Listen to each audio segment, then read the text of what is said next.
नमस्कार दोस्तों, आप सभी का एक बार फिर से स्वागत है हमारे YouTube चैनल हिंदू धर्म ग्रंथ पर। भागवत गीता की एक कथा। श्री भागवत गीता में वर्णित इस कथा के अनुसार प्राचीन काल के एक राजघराने में एक लड़के का जन्म हुआ। उस लड़के को बहुत ही कम उम्र में राजशाही सुख सुविधाओं से दूर शिक्षा प्राप्त करने के लिए गुरुकुल भेज दिया गया।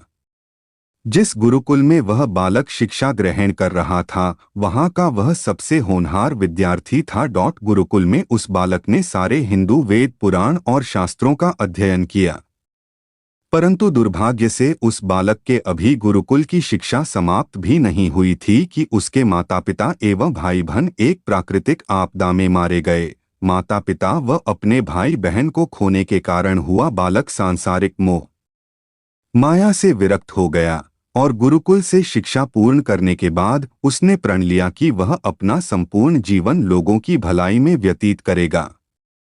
उसके बाद वह बालक सन्यासी बन गया और वह सांसारिक वस्तुओं से दूर हिमालय की जंगलों में चला गया।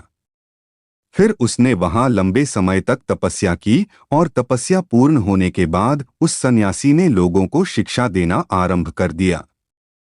समय के साथ साथ उस सन्यासी की चर्चा चारों ओर होने लगे और दूर दूर से लोग उनके पास शिक्षा प्राप्त करने और अपनी समाधान का समस्या खोजने आने लगे।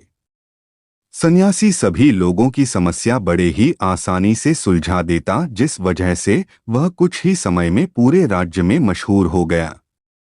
दुर्भाग्य से उस समय उस राज्य का एक राजा क्रूर व्यक्ति हुआ करता था। उसे जब उस सन्यासी के बारे में पता चला तो उसने सन्यासी से मिलने का निश्चय किया और अगली सुबह वह अपने राजमहल से निकल उस सन्यासी के कुटिया जा पहुंचा। वहां पहुंचकर उसने उस सन्यासी से भेंट की, जिसके बाद एक चमत्कार हुआ। वह राजा पहले ही मुलाकात में सन्यासी के व्यक्तित्व से इतना प्रभावित हुआ कि उसने उसी समय से अच्छाई की राह पर चलने की ठान ली और मन ही मन सोचने लगा कि इतनी छोटी सी मुलाकात में वह सन्यासी मुझे इतना बदल सकता है, तो यह अगर हमेशा मेरे साथ रहने लगे तो मेरी तो जिंदगी ही बदल जाएगी। इसके बाद राजा सन्यासी से अपने साथ राजमहल चलने के लिए आग्रह करने लगा। राजा के आग्रह को सन्यासी ठुकरा ना सके और वह राजमहल चलने को तैयार हो गए।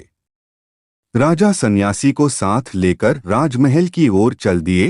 राजमहल पहुंचने पर सन्यासी का खूब आदर सत्कार किया गया। उसके बाद राजा ने सन्यासी को कमरे में भोजन करवाया।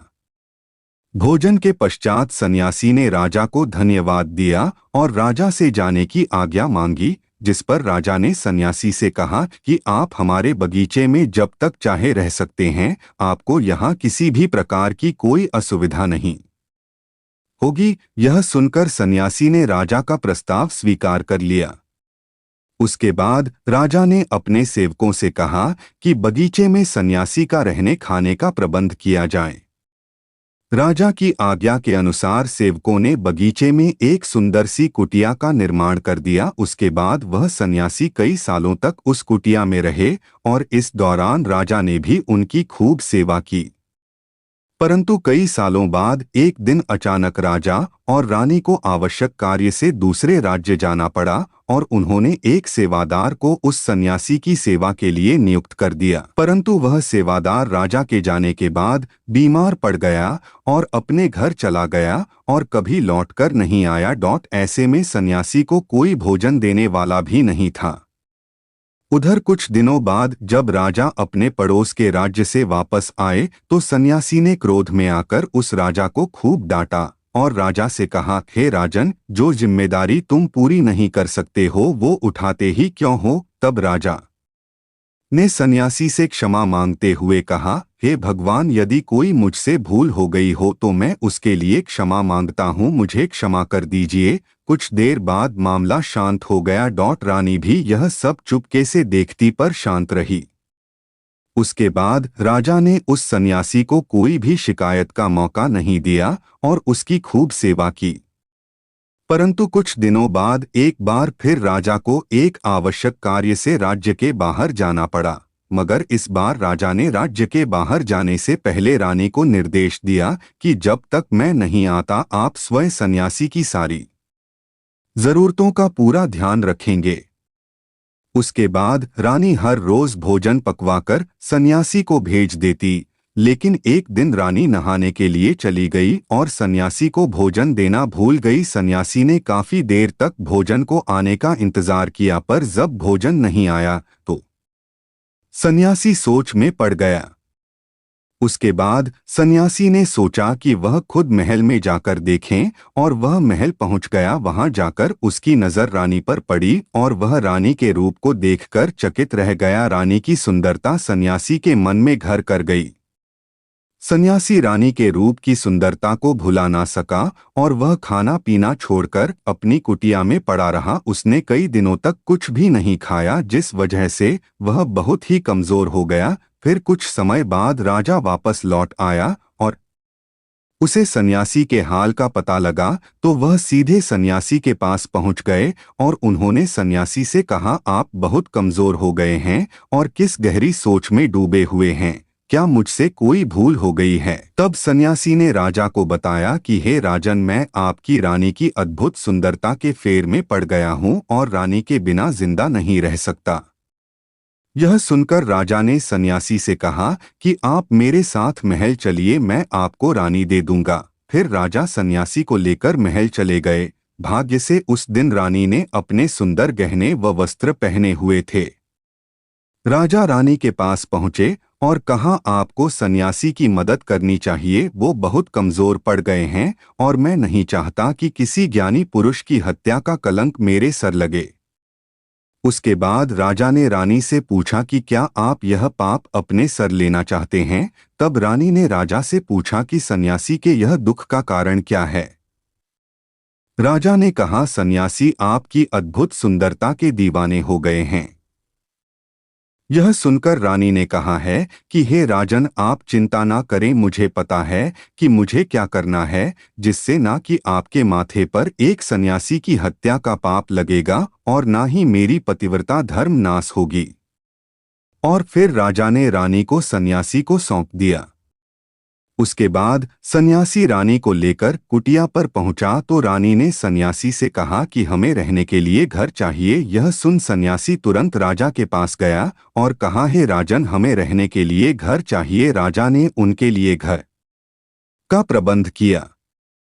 सन्यासी रानी को लेकर जब घर पहुंचा तब रानी ने कहा, घर तो बहुत गंदा है और इसकी हालत तो बहुत खराब है। सन्यासी फिर राजा के पास पहुंचा और कहा, आपने जो घर मुझे दिया है वह घर की हालत तो बहुत खराब है।